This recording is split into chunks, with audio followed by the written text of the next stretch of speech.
Hello and welcome to Gorilla and the Geek, the podcast for sweaty nerds by sweaty nerds. My name is Kyle from Geeks Weekly, and I'm joined as usual with my good pal John the Ginger Gorilla. John, we are past the midway point of the Falcon and the Winter Soldier. How you feeling? I'm feeling good, man. I literally tweeted after the last episode, so on Friday. We're recording this on Saturday. So yesterday I tweeted, Marvel's undefeated. Hands down, undefeated. And I mean we'll get to it the way the episode ended, guys. Just to let you know ahead of time. As always, our podcast can be spoiler filled. So if you haven't watched, watch and then come listen or watch us. But just the way that they're building these characters behind the scenes and whatnot in these TV shows, it gives so much more depth. And with the little bit of crossovers we're seeing, between superhero entities of we got a little Wakanda in this show and things like that, it just makes it feel like a world, right? It makes it feel like a universe, and it's just so great. And just the storytelling, the character development, all of it, they're killing it. So we are doing a past mid-season 4 check-in pod. We are doing, we're talking about episodes 2 through 4, probably mostly what happened with episode 4, and we'll touch on some things from episodes 2 and 3 that we haven't talked about in the pod yet. Yeah. You were going to say? It's basically a build-up, I think. We planned, we were so last week we were going to do an episode, but I was like, you know what? Let's just wait another week. And I'm kind of glad we did, because the last 2 episodes were basically build up to this episode. Now, obviously this episode's not a climax to the season or anything. But it was a big point at the end, which obviously we'll get to. And I feel like a lot of this and a lot of the things that happened in this episode were built up between the last 2 episodes before it. So it makes sense, and it worked out really well for us that we ended up doing it this way. Yeah, for sure. And with that being said, let's just get right into it. Yes, so, sir. episode 2, The Star-Spangled Man.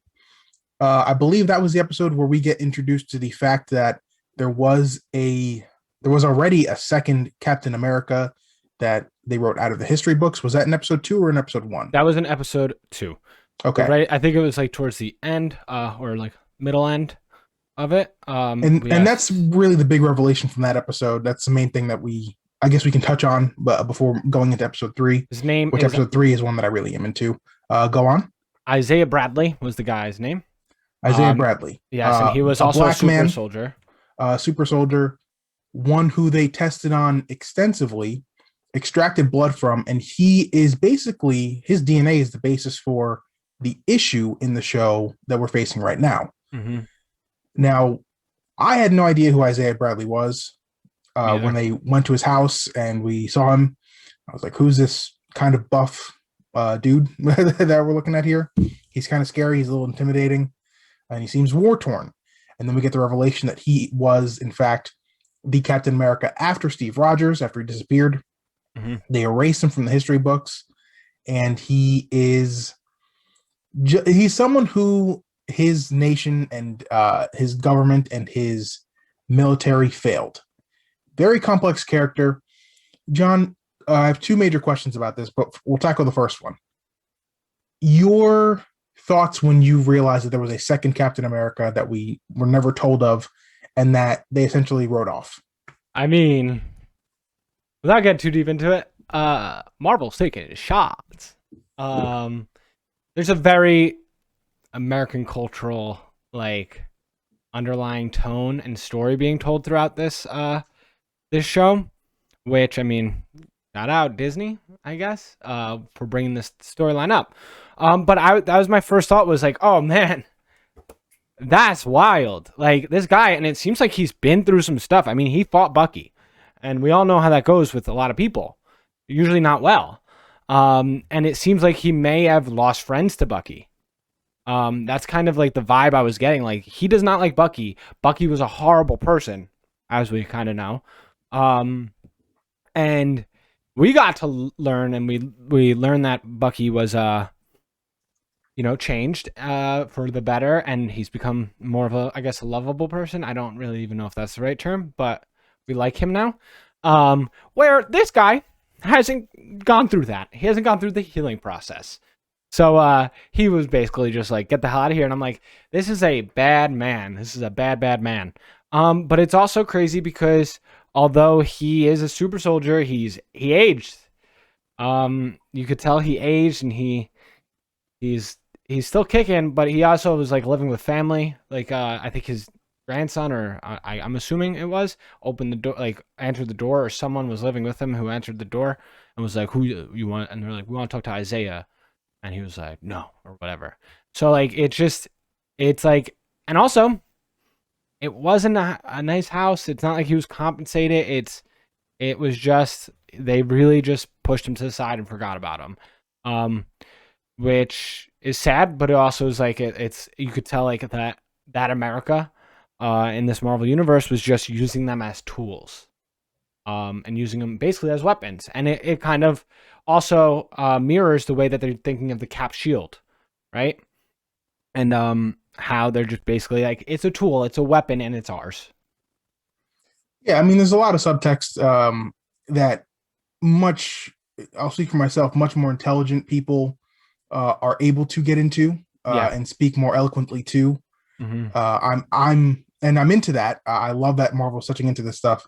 Yes, but I'm just not necessarily qualified to. Yeah, no, that's to talk that, but it's definitely there, and it's something that I am glad that they're taking these true to form to how comics have always been, risks at telling honest stories and brutal stories at times, stories that make us feel uncomfortable, because that's what I mean.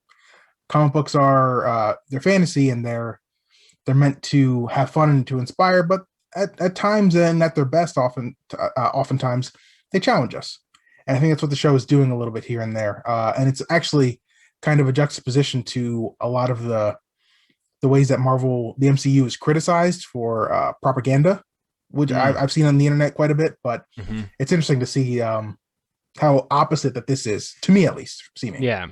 The character of Captain America, but again, this is something that Captain America has been known for in this universe, right? In the second movie, Captain America: The Winter Soldier, which is, the more I think about it, maybe my favorite Marvel movie, period. It's Cap standing up to the military and fighting back. It's not just about being Captain America is not just about aligning with your nation or aligning with the government. It's about looking at the situation and seeing what seems to be the most right thing to do. Yeah. And the show, not just the characters, but the show as a whole, seems to be doing that. That seems to be a major theme, even within the writing of the show, of how these people are approaching it. And it's really well done. So for me, I was like, whoa, there was a Black Captain America? That's crazy. Why didn't we hear about him? Now, here's my second question, something that I kind of wouldn't mind. Yeah. Do you think we're going to get like a mini series or something about him? Be sick. I would love an animated series. Is that weird? That would be cool. I'd love it. That would be cool. It would be easier for them to do, probably, too. I mean, obviously, animation's hard, but... Well, let me look this up, actually. Because I'm not sure if that actor is an older man, or if... they had, like, they just did makeup. Yeah. No, I think he's an older man. I just had his name is Carl Lumbly. Yeah, he's older. Yeah. But yeah, I don't know. So it'd be very interesting if they could do it. And if we got something like that, I think it would be fun. I think it'd be super fun. And you know what? Even if you wanted to go live action, what I would do instead of having it be about him in the past, I know was it his nephew or his grandson that was there? I don't remember. Whoever the younger man was in that episode, we're not experts here. We're just observers. Whoever the young man was there, he is, I believe, a member of the Young Avengers in the comic books. So if you want to have a show about him coaching that young man into being a hero, that'd be fun too. I'd be into it. That would be fun. But yeah, so during this episode, we also get the fact that these Flag Smashers, they're not just one super soldier, they're all super soldiers. Yes. And that's one thing I was like, whoa, they're just out here. Like, they got serums for days. and everybody getting them. And I think this is the episode with that train scene, right? Or not the truck scenes. They're like fighting on top of the trucks. Yes, which mimicked a usual train sequence in movies. Yeah, Yeah. So it was the truck scene, and they're fighting, and this is the first time we get um, the Falcon and the Kirkland Winter Cap. Soldier, yeah, and then Cap and the new Cap, yeah, Kirkland Cap. Oh, I like that. Kirkland Cap and what's his Battlestar, Battlestar. which they've said it in the show, and every time they say it, I'm like, why are they talking about it at a TV show? I just like think Battlestar Galactica, like that Battlestar. Yeah. That name just makes me think of. I don't even watch it. I've never even seen it. Me neither. But that's where my brain goes, and I'm like, it takes me like it's not long, but it takes me a second to be like, oh, they're talking about his superhero. Or would you prefer we refer to him as Hoskins? Hoskins. No, let's go. I don't even know. Lamar, right? That's his name. That's his first name. His last name's Hoskins. But they join them in the team. They're fighting, and they basically get beat up. They lose, I think. Right? They all basically get kicked off the trucks because they're fighting just genuine super soldiers, and only one of them on the good guy team is a super soldier. So that was something, and that was eye opening. It was like, oh crap, and I feel like that was the first moment where they like vilified that these bad people are like strong and they're powerful and they have pull. So that was super interesting. How did you feel about them just being like, oh, everybody out here super soldiers? I'm totally into it. Because I think like even though that these guys aren't super soldiers, they are stronger than most regular soldiers.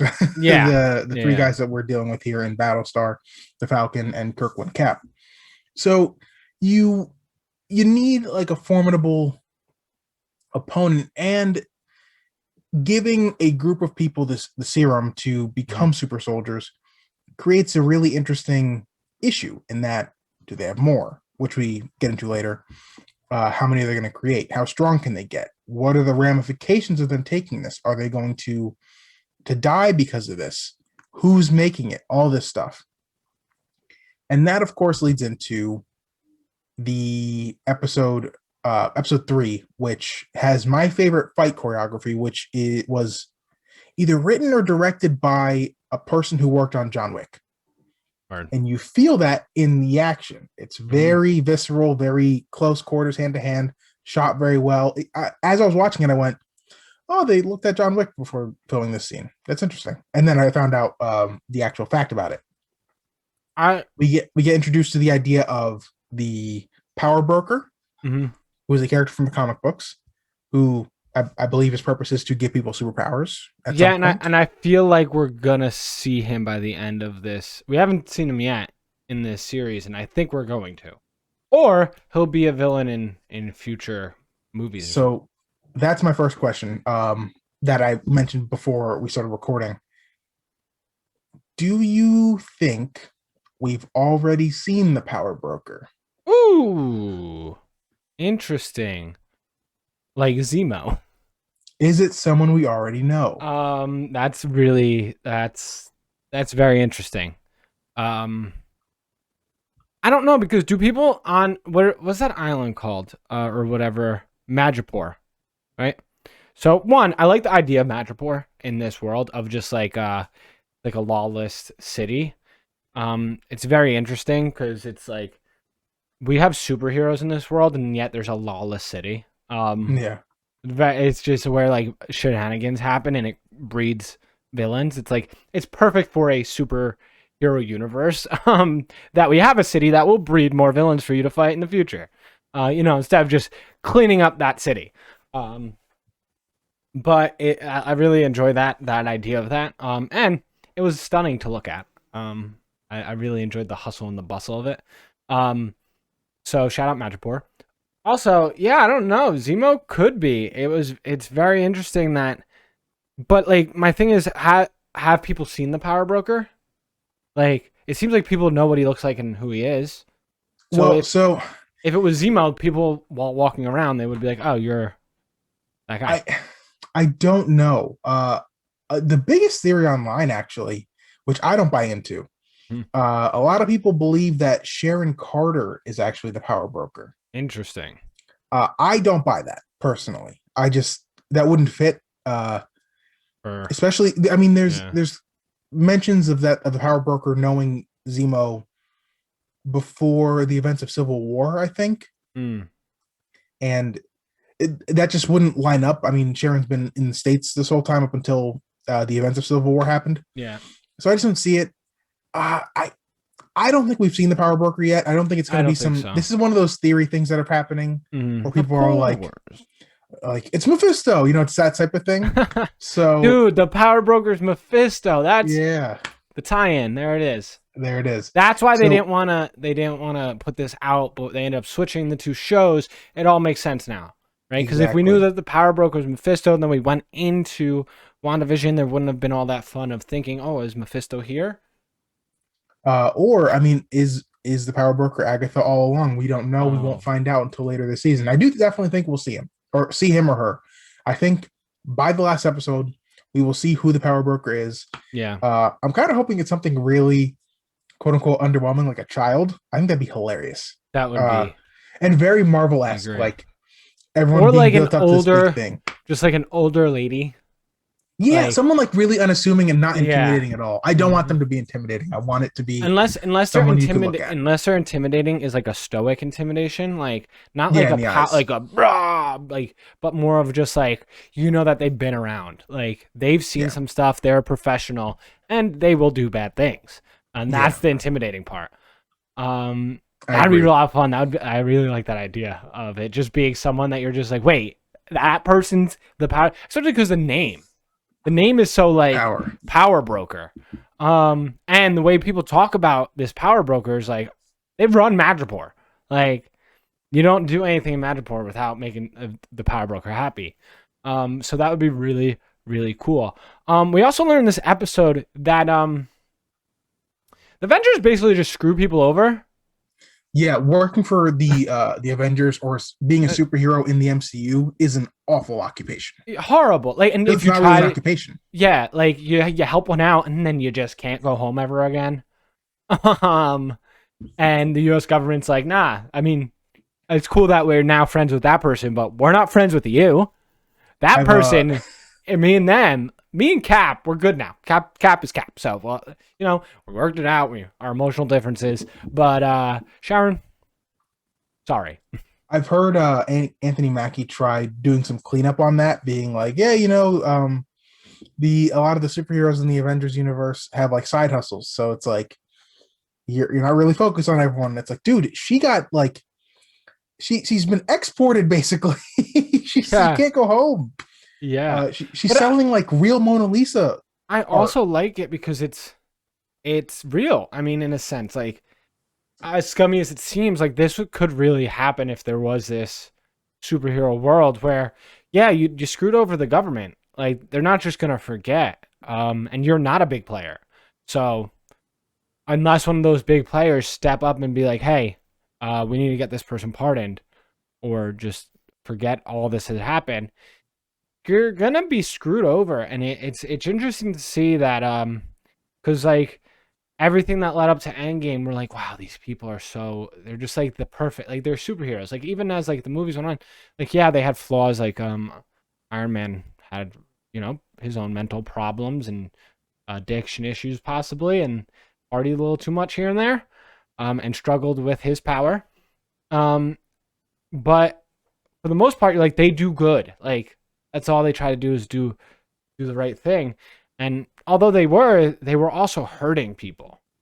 And it's very interesting to see, and that light shined on that I don't think we would have gotten if it wasn't for these shows. Unless it was like, oh, you screwed me over, I became a supervillain. You know? Maybe not with these side characters like Sharon Carter, who I mean Yeah. I honestly forgot about after. Same. But it's a massive loose end that I'm glad that they're Mm-hmm. tying up. I mean, that's a massive one. The fact that we haven't seen her since then. So and she wasn't snapped away. Yeah. So the other major thing that happened that episode was two things. Number one, they broke Zemo out of prison.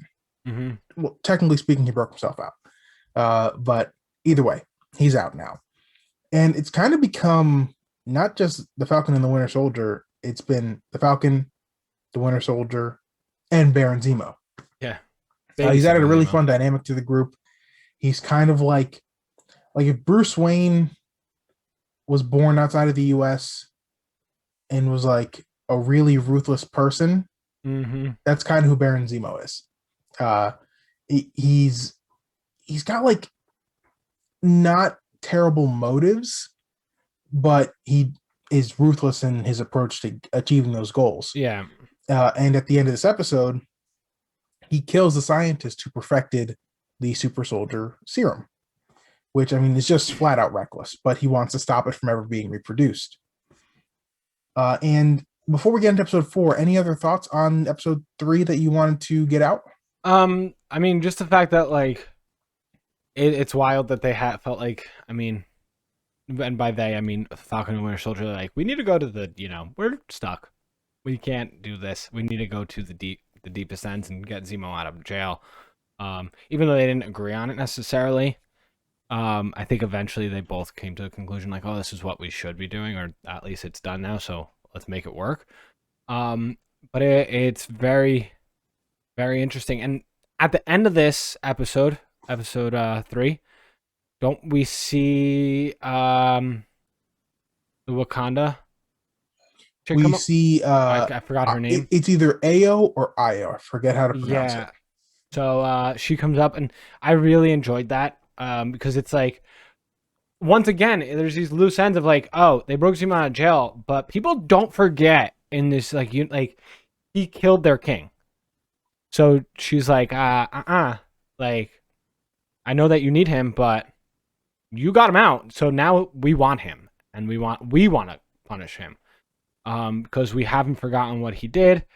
And I really like that because, like you said, it makes everything feel connected in the world, and things don't happen without repercussions. And that's what all these shows have given us, is that the things and the events that happened in the past, they've all had repercussions, and whether big or small, they reverberate around this world and this universe that we're in. And I really enjoy that from these shows. Yes, for sure. And that's kind of the intro into episode 4, actually, with we're going to call her Ao. Yeah. It might be Io, but I forget. It's spelled Ayo, I believe. Yeah. Ao gives him 8 hours. She tells Bucky you have 8 hours, and then we're coming for him. That's the first ticking clock that we have. Then, and we should mention, the leader of the Flag Smashers gets revealed to be this woman named Carly. Is that how you pronounce it? Yeah, Carly. But it's not spelled like iCarly. It's spelled with a K. K, yeah. It's an Irish Carly, I think. And I want to talk about her in a second, but we'll go through some of the orders of events that happened in this episode. Sam, Bucky, and Zemo infiltrate one of the refugee homes and get some intel as much as they can, mostly Zemo with some Turkish delights and some very creepy singing, as to where they're going to be convening for a funeral or for a service. Sam referenced the death of his Titi, which is very interesting that he called her Titi, because that's mostly either Hispanic, a European or a Latin thing, Latin American thing, Latin American, and you don't really see most, like, just straight up Americans using that, and it might be something that the different communities using. I just never realized. Yeah. I call my aunts and uncles Titi, or called them when I was a kid, which is a nice little personal touch. And that's the thing, like, they're bringing different cultures into this too, like, which we've talked about with Sam going home to see his sister. Like, you see different cultures in this universe, which it's refreshing. It's not almost whitewashed in a sense of just, well, yeah, I mean, that's kind of one of the bigger themes of this show, is how big the world is, and how much bigger we should be treating it, according to some. Some information about the Flag Smashers. A lot of them are refugees due to being displaced from the snap and then coming back and not having anywhere to go. So there's some, again, with this show in particular, they're not doing the old school Marvel thing of these villains are very, very hollow. and don't have much to them.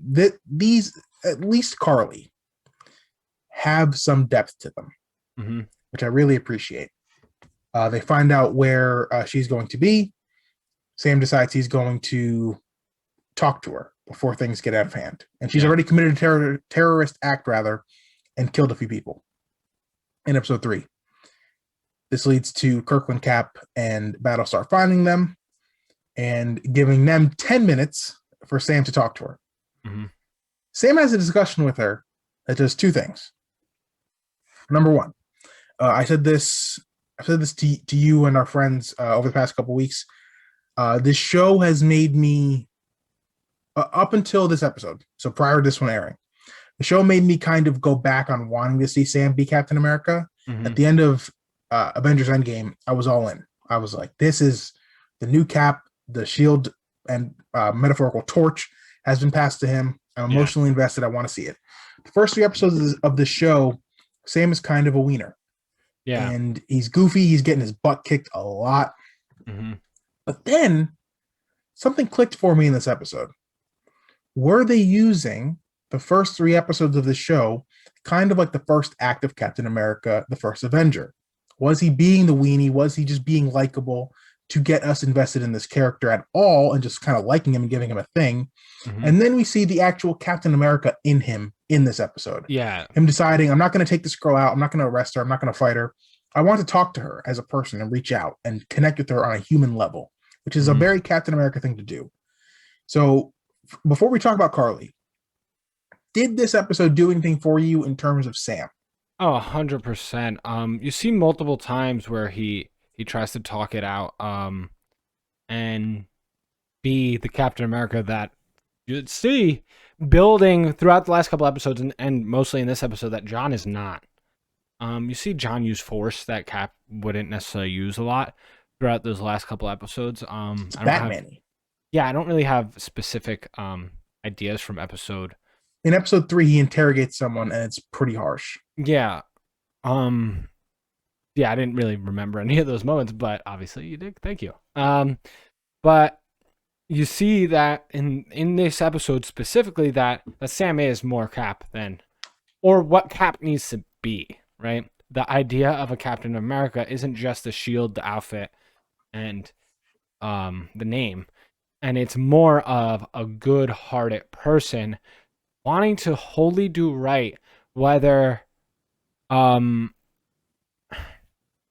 the sense of like doing good and helping people, even if that person's a bad person, right? Still trying to see if you could reach out to them and help them instead of just, destroying them, and arresting them and punishing, right? So you really see that in that moment, when he's trying to talk and connect, and it's working, right? And he says, like, I'm the perfect guy for this. Like, I dealt with veterans, like, and survivors, and I was a counselor. Like, I could do this, and he was able to until Kirkland, got in the way. Yeah, but, it's just a great scene in my opinion, and this is by far my favorite episode personally. This is my favorite. This has cemented the reason why I think Marvel wanted to use this show first originally. It's just a really good show. It's not, you had mentioned to me off camera that it wasn't, you were worried that it wasn't going to make you think about it like WandaVision did. Yeah, and it completely, I was wrong, obviously. And but not for the same reasons. It's not intrigue into the mystery. It's like what's going to happen. It's good storytelling. Oh, it's amazing storytelling. That's the thing. Like, I shame on me because I'm the first person to say all the time, hey, don't, Marvel's Marvel. Like, we can't count them out. They've knocked everything out of the park so far, basically. And there are movie here and there that might be a little lackluster, but for most of the things they did and what they've been able to do, they're just destroying it over and over again. And they show again with this show that they're like, hey, we're just really good now. Like, we know how to do these things, and we're not going to, like, although we hit that massive climax with Endgame, we're not done. And I love that. because every time we get a little more, and like, so WandaVision could have been a fluke, right? Technically, it could have been like, oh well, we put out a good TV show.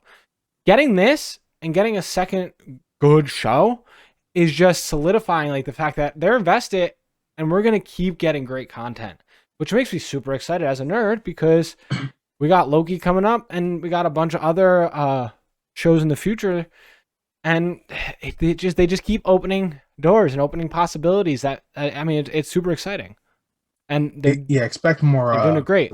Expect more Marvel content from us in And the the future. thing I love is what you said earlier is like in this show, once again, they didn't just do shallow villain, right? What this Flag Smasher thing is almost like a Killmonger-esque villain where you're like, well, they got a point. They might not be doing it in the best way, but it's understandable. Like even in the show, they're like they have a standing behind them. People are like, yeah, like Flag Smashers, like they got a following and a base. And I like that because their goal is not necessarily a bad or ill-intentioned goal. It's kind of the way they're going about it that might be bad and ill-intentioned with, taking people out and blowing up buildings and things like that. That is more ill-intentioned. But what I love and which they brought up, especially at the end of this episode, is the super soldier serum does something to people. With Cap, it made him from a good person to an ultra good person. But if you have a little bit of bad in you or a little bit of like, I could like ski someone over, it's going to amplify that a little bit. And with that Carly character, she had to have a little bit, it seems like she had to survive when she was younger. And she needed to kind of like get by, maybe having to do, maybe steal a loaf of bread or something like that. Although it's not what she wanted to do, she may have had to do it. And that kind of just got amplified, right? Because although she's, her goals and her intentions are kind-hearted in the end of, getting everybody back in homes and treat it properly and not being a refugee, she's taking very drastic measures in order to do it, which is the ill intention. And I think it's from that super serum because you even see the people around her kind of questioning, like, should we be doing this? Like, there was people in that building, like they even looked at her like, what the hell is going on? Well, she says to Sam in that scene, I'm paraphrasing here, but she says those people that I've killed were just obstacles on my path to achieving my goal, and I would do it again if I had to. Yeah. But when she says it with conviction. Sam questions her on it, and then you see her actually for the first time going, "Oh, I don't know, like maybe." And the idea of supremacy is kind of discussed a lot in this episode. Mm-hmm. This had a lot of stuff in it.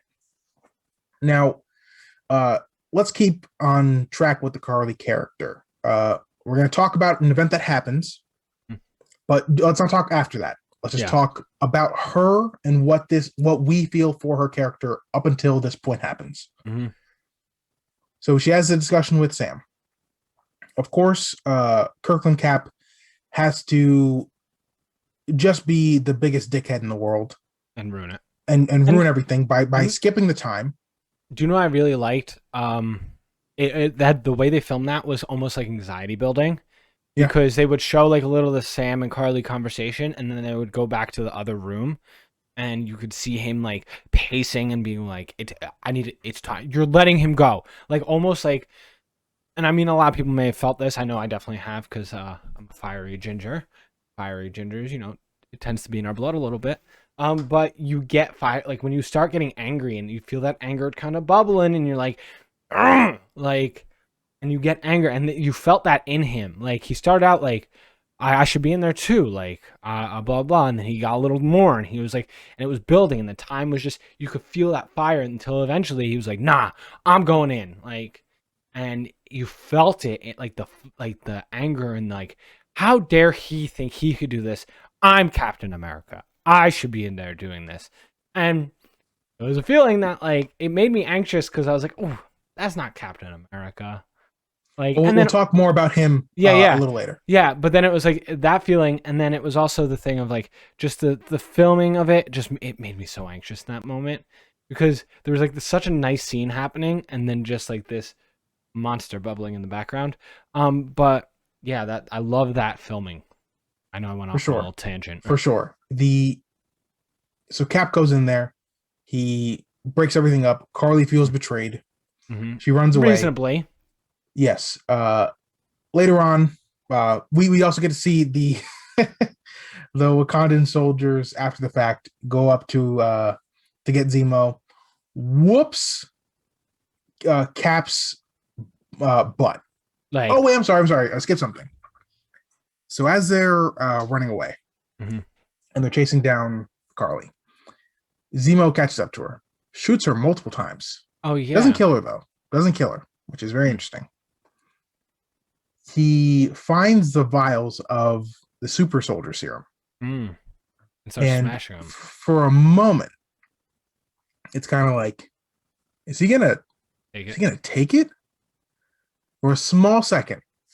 But nope, he just stomps away, starts tootsie sliding on them. And eventually, Cap chucks the shield at his head, knocks him out. Carly gets away, and we know that there's one left. Cap picks it up. You're hoping to smash it. Just smash it. Please just smash it. Puts it in his pocket, and you're like, that's coming back later. Yeah. Know that. Oh, 100%. So then we get the scene with the Wakandan soldiers wrecking house with everyone in that room, by the way. Oh, yeah. And Ao does some crazy sequence like, on Bucky's arm, and it just falls takes off. the vibranium arm off. Bucky's shocked. He didn't realize that they put a failsafe in him because the Wakandans are prepared for everything, John. We then get later on in the episode, and this is what I wanted to circle back to with Carly. After Zemo leaves, they find Carly again. Mm-hmm. Cap is there as well as Battlestar. And in the heat of a battle, Carly seemingly, it's Marvel, so I'm iffy on whether or not this is actually death or not. Spoilers, kills Battlestar. Kicks him straight into the chest. What do you think broke his spine? Because I'm assuming his spine is broken, and that's what killed him. Do you think it was the kick or the kick into the wall? I'm going to say the wall, because the crack... Yeah. The crack happens on the wall, and then the head droops, and it's like, there's something there. Mm-hmm. Now let's talk about Carly for a second. Mm-hmm. Beginning of the midway point of this episode, she is a bit redeemable still. Yeah. There's still like a good person in there. Mm-hmm. She has now killed someone who we've been given no reason to dislike in Battlestar. Yeah. Is she now irredeemable? Is she the villain of the show? Or can she still be brought back into the light, do you think, John? So it was very interesting because right after she does it, it kind of like everything slows down, and like John runs over to Lamar and is like, Lamar, like get up. And you see her and she like looks and she like, it sinks in. She's like, oh crap, I just killed someone. And this is, I think, the first time she hand to hand has killed someone. The other times it may have been through blowing up a building and they died on the inside, right? But she wasn't there. She didn't do it, right? So I think it really sunk in even for her. And obviously we'll see what that means in the future because I think that was the last moment we see her. And then she runs off. Well, we see her again at the end. She sees what happens. Yes. The big scene. Yeah, so but like that's really it, right? We don't really see how this affected her. And if maybe it did. And I think that will really determine if she could be redeemed within the show or the episode or within this like little series. I probably think no. Because it was almost like a turning point. Whether it was meant to happen or not, it may have been a turning point. But once again, who knows? Because if next episode she's like feeling super guilty, then that's something that's going to happen. And it could be possible that they're not really the big bad, right? Because they're what we talked about earlier with the power broker. Power broker's looking for her too. That's one thing we haven't mentioned yet is we find out in these episodes that she stole the super serum from him. And he's hunting her and he's like, I'm going to kill you. And now that's gone, by the way. No more super soldiers serum from what we know, at least. Yeah. So that's not going to make him happier. So he might be the true big bad, right? Where she falls back. Maybe she feels bad now, and things start to diminish. Which I don't know exactly how they'll write it or play it or whatever. And maybe he starts popping up more as like coming after everyone. Maybe having an army. Maybe he already has super soldiers at his disposal, which I'm assuming he does if he had the serums. I'm assuming he used some of the serums, especially with what you said earlier of him in the comics being someone who gives superpowers to people. That's what I believe is the case. Yeah. So if that is true, then I have a feeling he has an army of people who he might use, which then maybe she is redeemable with fighting alongside everyone else to just survive. But I don't know. I don't really know how to feel about it yet because that moment was like, it happened, boom, some other things happen, end of episode, right? But not some other things with her and her just talking and feeling her emotion behind it. Because I mean, for a second there, you're like, oh, I don't think she was happy that she did that. Like, I don't think she was like, yeah, like, I killed him. Anyone else want some? No, I think she kind of felt like, oh, no, like, what did I do? Yeah. I think that I think she's gonna die at the end of the season. I think maybe through some sort of sacrifice or in a moment where it solidifies Walker as the big bad of the season that they have to take down. I think she's not making out of the season alive. That's just my take. And that's, of course, if John is dead. Or, I mean, if Battlestar's dead. Yeah. Because, again, it's Marvel. You never know if someone dies. As I said, in our group chat, Wakanda's wild, Who knows what technology they have. And maybe, like, he wasn't dead, Maybe he was just, like, dead. I mean, in one movie, someone gets paralyzed and the next they're walking. That's the type of universe we're living in. Yeah. So I'm wondering, I don't know if she'll be fully redeemed. I tend to think that she's not all bad. So I think by the end of the show, we will be okay with her. So like almost like she, like you said, maybe she sacrificed herself and you're like, oh, it was almost like a redemption thing.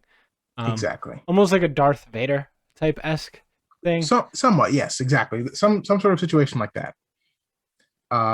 We also, before we get into the ending, because that's like the biggest thing, and we've saved it for last, which I'm excited about. We also see Bucky's situation in Wakanda when he was the White Wolf. Yeah. Him learning to overcome that trance that he gets put into. It's a very emotional scene, very well done. I thought that Sebastian Stan did a really good job with that.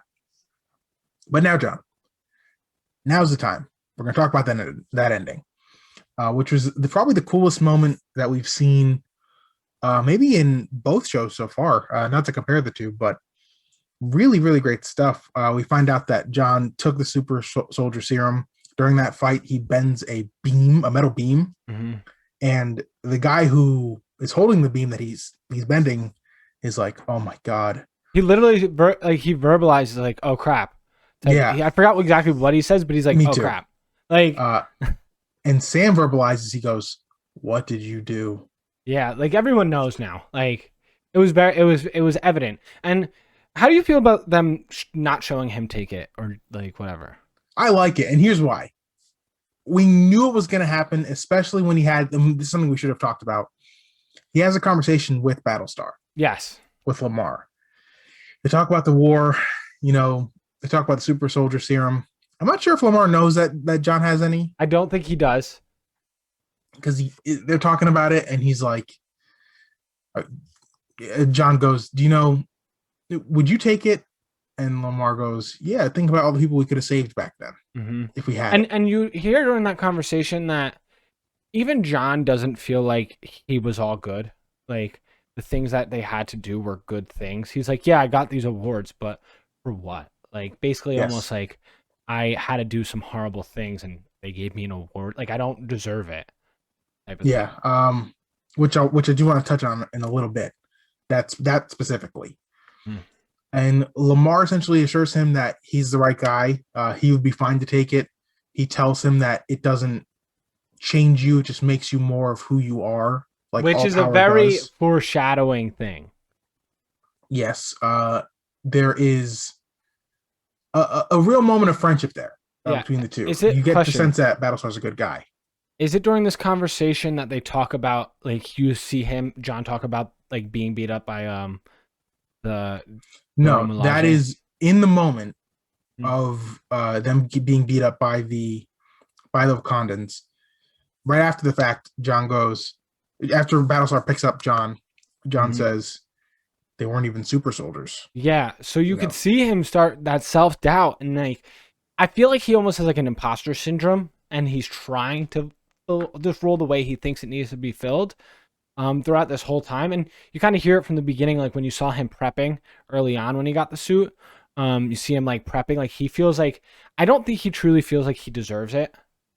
Um, I disagree. and you think he feels like I'm the right man. I think so. I I think don't Sam know. was like that. I don't. I think he was like I can do this, but I don't think he. I think there's like that little creep of doubt of like, did they choose the right person? That's fair. I think he's fully brash, Just like I'm thinking the that right. he's the guy. Yeah. That's the way I take it. Yeah. No, But I I can can see see where that you're too. coming from for sure. Yeah. And I mean, obviously, I don't think we'll know unless he has like a monologue. But who knows? Now that he's a super soldier, if he'll ever have, I don't know if he'll have a monologue, but maybe he Well, will because he's a super soldier. So he yeah, has time to exactly. talk more. Well, so if anything, right now he makes a decision at the end of this episode to show that he is confident in what he's doing. Yeah. He's he's gonna do stuff, even if it's too much. He sees Battlestar get killed. Hmm. He runs them down. So Carly runs away. They don't know where she went, Yes, and and they're her second in command. Yeah, yeah. that's that dude I is. think yeah. I'll pull up his name as I'm recapping here. Runs him down. Lets out again another Batman-y. Where is she? As they're running away, Is it Dovish? traps. Is that his name? I think so. Yeah, I think it's Dovich. Traps Dovich. Is that him? Yeah, it's the one with the hair. I think. Yeah. That's I'm not Dovich. 100%. I'm not 100% sure. Well, she traps a second. He traps a second in command. He gives up, and this is the Oh, middle of a town square. Sorry, it was not that guy. That's what I was thinking. There's pictures above it, and you could see that at the stairs. It wasn't him. I don't know which guy it was, to be honest. It's fine. The second in command there traps him as he's giving up and says, "I don't know where she is. It wasn't me. I didn't do it." Hands up. John pulls that shield back, and I'm pretty sure he decapitates him. It feels like time stopped for a second because you're like, no, like maybe he won't. Maybe they're messing with us, and then just smashes away. Just smashes. I think 3 hits, right? It's like 3 hits with the shield. And I knew that we weren't gonna see the actual hits in the body or whatever. It felt like it made me feel like when spoilers for Walking Dead. But when now I can't remember any of the names. The guy with the bat smashes in Negan, yeah. It's sad that I can't remember it since I read the comics too. When Negan smashes in Glenn's head, right? His name's Glenn. So and it gave me at first it was actually Abraham. Oh yeah, true. But it gave me that feeling of like this is gonna be brutal. And then they don't show you, but in a way, Disney's still getting a little edgier here. They show the shield with just the blood and matter. Because it's not just blood, it's chunky on the shield. I don't know if anyone else picked that up, but it's a little chunky, and I was like, ooh, and then there's a crowd around them filming it, and you're like, how does this turn? I'm so intrigued with next week's episode of how this plays out. My prediction, I think it all gets swept under the rug by the military. That is, and I mean, I wouldn't be shocked. Like that seems like with the way the storytelling is going in this, seems right in the line of it, and also like the only other thing I could think is they strip him of the Captain America banner. It's And one then, of those two things. and then he becomes, I mean, he's a super soldier now, which really no one knows about except the people around him. But like the government didn't give it to him. So now he could be a big bad. Like he could start becoming, or he could be this vigilante who tries to do good, but is doing bad by doing the good, like type of thing. Cause he still feels like he has to. And then, because I mean, also in the trailer, like I'm not going to forget about it. We see in the trailers before everything, we see Sam throwing the shield around in woods. Yeah. So like, he has the shield and he's home with the shield. So Would maybe that be the last shot of the season though? if they did that, I'm super sad. Just because I don't know. Either way, they shouldn't have showed it. But whatever. Yeah, I agree. But yeah, I don't know. That was something else though. Like just seeing the blood on the shield and just like the whole symbolism and everything that we were like building up to over the last couple episodes come to fruition, because that's basically what happens. Like as I said at the beginning of the podcast, everything that was building, like it was building that this John guy's not a good guy and fully good, right? Like Cap was. Like Steve Rogers was fully good, and this guy's not that. And you need to be fully good in order to be in that position. It's not just about the name and the weaponry and the shield. It's the person who wears it and takes it on. And he's not it. And it really comes to fruition here. And it was like a whole, like, holy shit moment. And that, I loved it.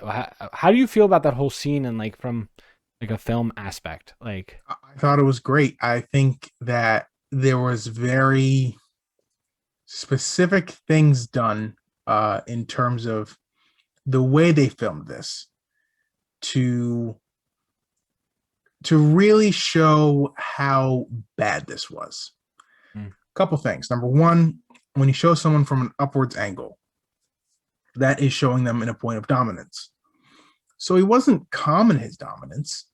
He has all the power in the situation. He is entirely in control. This guy is literally below his feet, merciless, putting his hands up.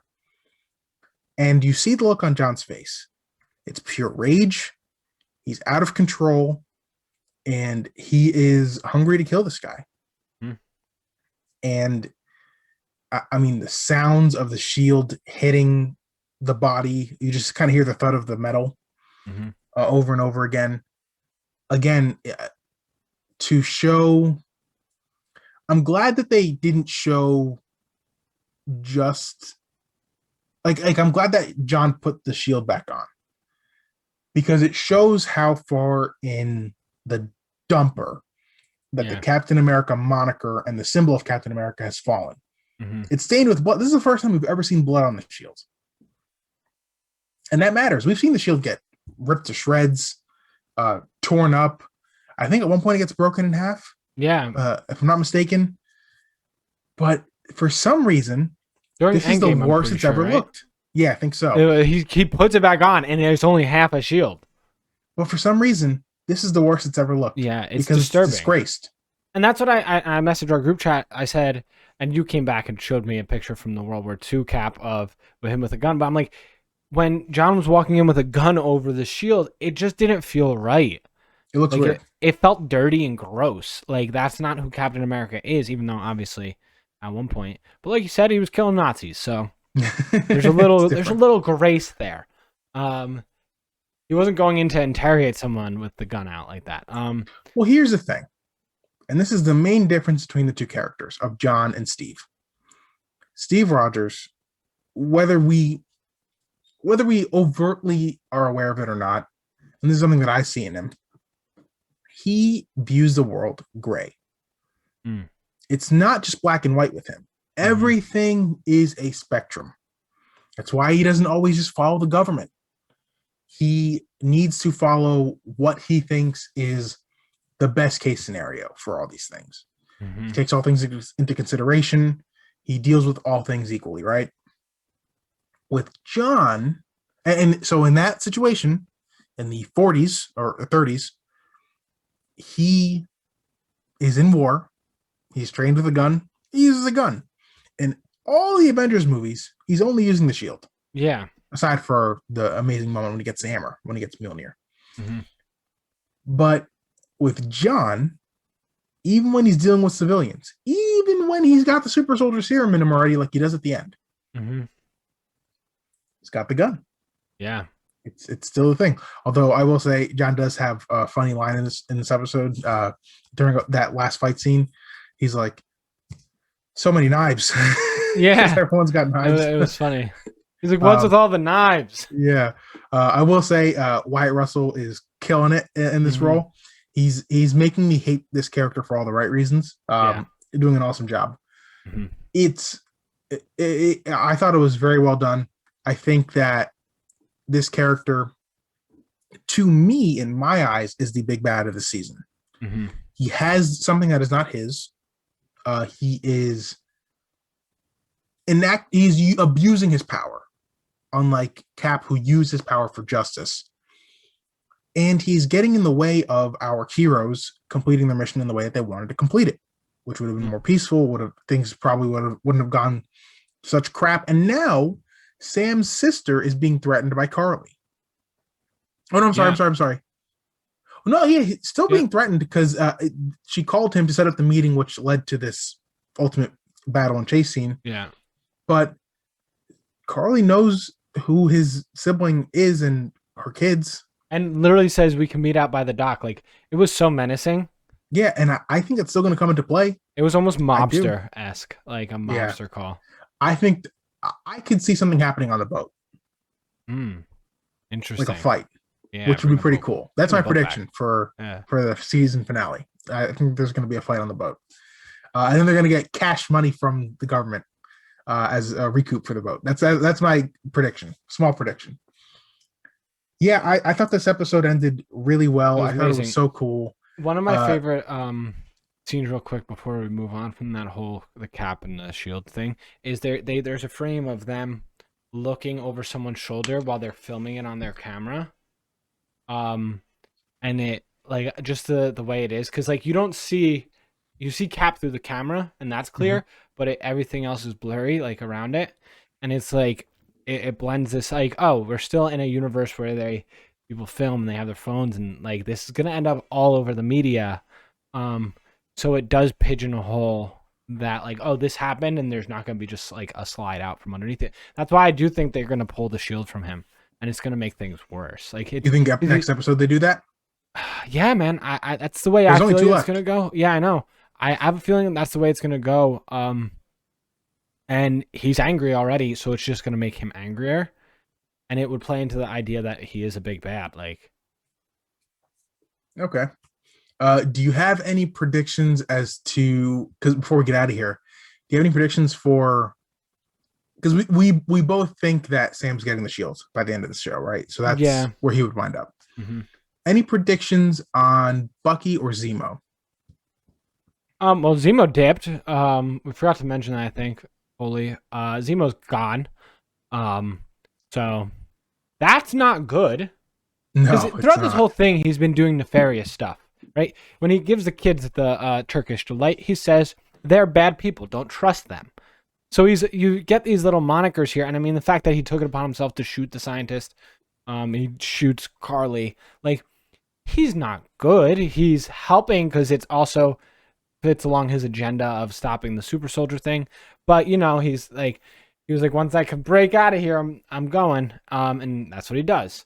I don't really I just know that they're going to use him more, which I don't mind. Like, it is a common thing in comic books where, like, you see a supervillain over and over again. Like, they're bad one time and then they come back again and they're still like, you see him again. So it would be fun if he's a big bad for something else again, and maybe for a new Captain America, right? Like, because he was a big bad for the old Cap and now a big bad for the new Cap. And that would just be interesting, especially since now there's so much history behind him with Sam, who will potentially be that new Cap, hopefully. And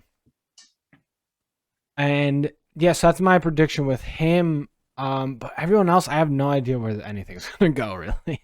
My biggest question is Bucky right now, because we only have 2 episodes left, and the biggest thing for him is redeeming himself for what he did with his years under the spell of Hydra. Yeah. But he's got to get to a point where he opens up to his friend Yeah. whose son he killed. That's where he's going to end up. But I just what do you do in these next two episodes to get there? I have no idea, but my I'm thing excited is to see it. maybe he does like a heroic action, which ends up in the media. So then that friend asks him, like, "Who are you?" And then he Oh, kind maybe. of breaks down. Maybe it plays into that. Because I feel like at least like maybe halfway through that last episode, or a good chunk of that last episode is going to be at like after the climax and just like them going back to their normal lives. And we're gonna get scenes with that. But the one thing that like I know is gonna happen is we know that Sam has to be Cap after this, right? And it's not an if and or but, because if you use him in another movie, a Captain America movie, unless you make this like a necessary thing to watch, it's gonna be like, well, why isn't he Cap now? You told me he was Cap and now he's not Cap. Like in the last movie I saw, he was Cap. Oh, I didn't watch the show, so now all of a sudden I'm supposed to just know. Like, so like I think he has to end up with the shield. I think it's almost like a given, unless they truly are like, hey, nah, it's a whole thing. You have to watch it, which I don't see them doing. So I think we know he's gonna end up being Cap. I think Bucky will be his sidekick type thing. Like Sam was the sidekick to the old Cap. Bucky's now the sidekick to this Cap. Especially because they have the chemistry. I think they are getting more used to each other. Although that therapy session didn't work out, It made it worse. maybe they'll end up going back to couples therapy, get some counseling, become besties, and then go fight crime in the future.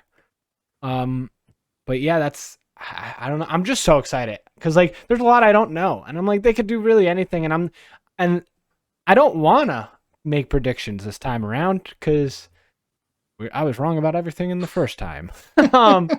So it's more fun just being like, let's see. Let's just see where they go with it. And I can't wait. Like, cause like you said earlier, I wasn't fully sold on this or excited. WandaVision made me excited, and then this show made me uber excited. So I can't wait because every episode's gotten better too, right? Like episode 1 was not the best, and 2 got a little. I mean, episode 1 was good, but it wasn't the best out of all 4 so far.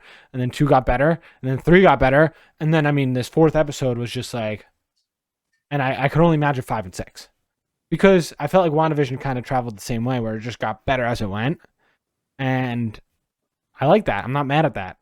So I cannot wait. Do you have any predictions though? Like. No, I don't really have any predictions. What I do think is that we are going to see.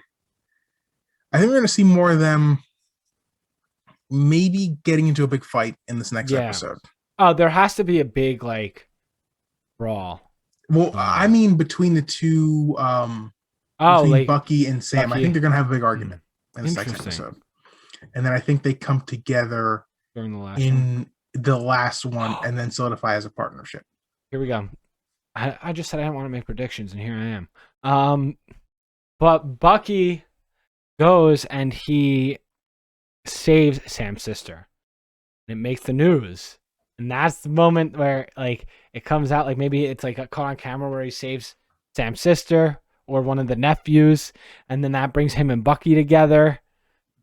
Could be. I just I feel like they have to use a sister at this point. They brought her into the fray now. Yeah, right? 100%. Like, if you don't, it feels like she was just kind of there just to just to be like an emotional anchor for Sam's character, which you can do that, but I just feel like you want to make her a little bit more dynamic and you know what honestly would be cool if she just like punched one of the super soldiers in the face and knocked them out, because these aren't like trained soldiers. These are like refugees who are just like, I'm going to take this steroid and become super strong. So I think that'd be really fun. Outside of that, I think that'll do it for us on this episode of Grill and Geek. Really excited for next episode. You'll probably see us before then, though. Yeah. So the plan is it next week? Next week, yeah. On Wednesday, one of our favorite reality game shows come back out. It's called The Circle on Netflix. If you haven't watched the first season, definitely do it. Like, without a doubt. Like, it was one of the most fun pandemic watches throughout this time. Fun is a key word there. It's a really enjoyable Yeah, show and very it's a good level of escapism, although it does kind of relate to quarantining. So yeah. take that for what you will. But it's season 2 is coming out. Kyle and I are just going to do a quick episode next week after it, to just kind of talk about it and maybe make predictions. Well, I'm more open to making predictions for that since it's a game show. Like who maybe I'll guess someone who I think is going to win off the first thing. Maybe not. But we're going to do something with that. We're not going to do an for every episode podcast for the circle. But for the first one, I think it would be appropriate to do a quick one, just talk about the characters, kind of relate it back to the first season, maybe of like, do we think we're going to be invested the same amount? And just Be prepared if that's a shorter pod. Yeah. Like quick, maybe 20 minutes, half hour type thing. Just Yeah. boom. So if it's not an hour, just know that's what we're planning on. Just something to get out there. We will. So for that, we're going to do a first episode. We'll definitely do at least a mid-season check-in. Yeah. And we'll do a season wrap-up. Who knows if there's not stuff to talk about? I forget when we Loki got Loki, comes out. Man. Let me check right now. Is that in June or is that in May? June 11th. So we get 2 weeks is the 20. So we get a week break, basically. So no. So we'll do episode 24th. Maybe we'll take a 2-week hiatus and then do first Loki thing, or maybe we'll put a circle pod in there.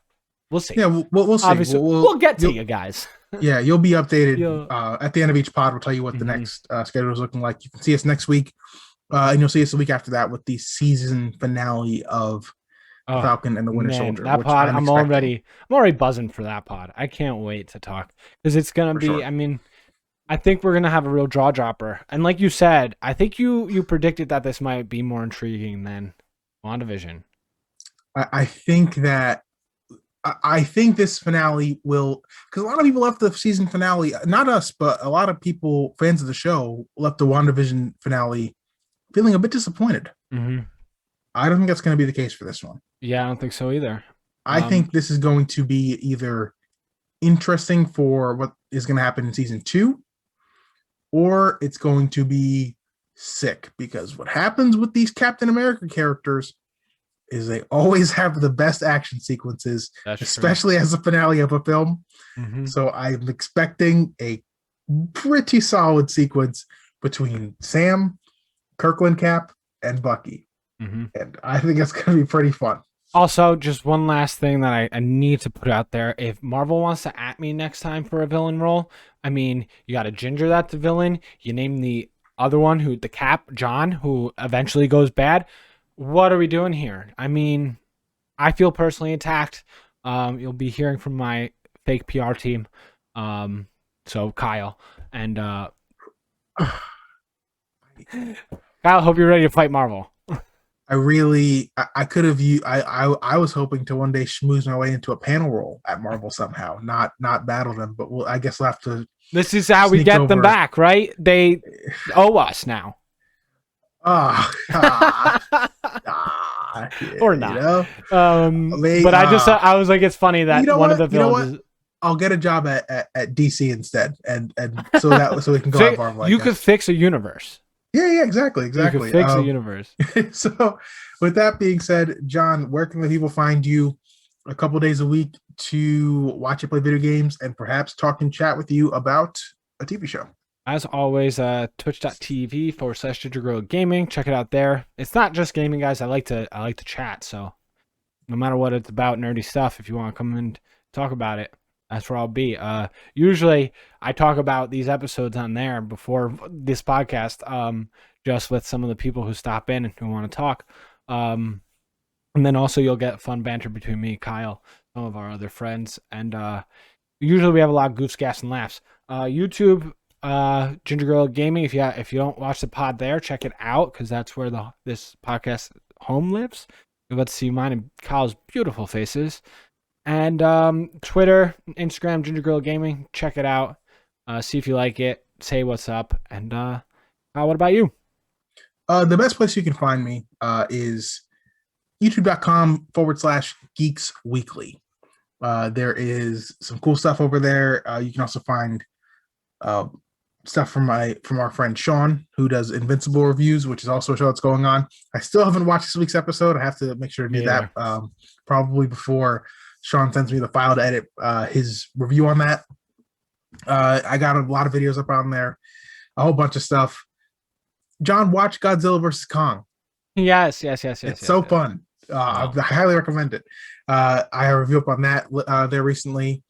I'm just doing a bunch of stuff. I'm trying to get a little bit creative with killing this the stuff. game, people. He's humble, but he's killing the game, blowing up.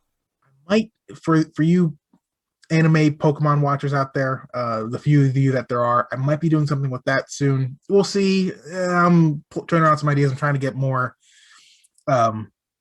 existential with how I talk movies right now. So yeah, check me out on there. Also check out my podcast with KG, the Sweaty Die podcast. I just do content, so check it all out. There's probably a link somewhere in the pod description. Yeah, right below in in on the podcast or app that you're watching in the description, or on YouTube in the description. We have our links down there, so check them out. Say what's up, say hi. We love a good conversation, and that's all for this week, guys. Peace out, everybody. I'm gonna go have a coffee. Have a good one.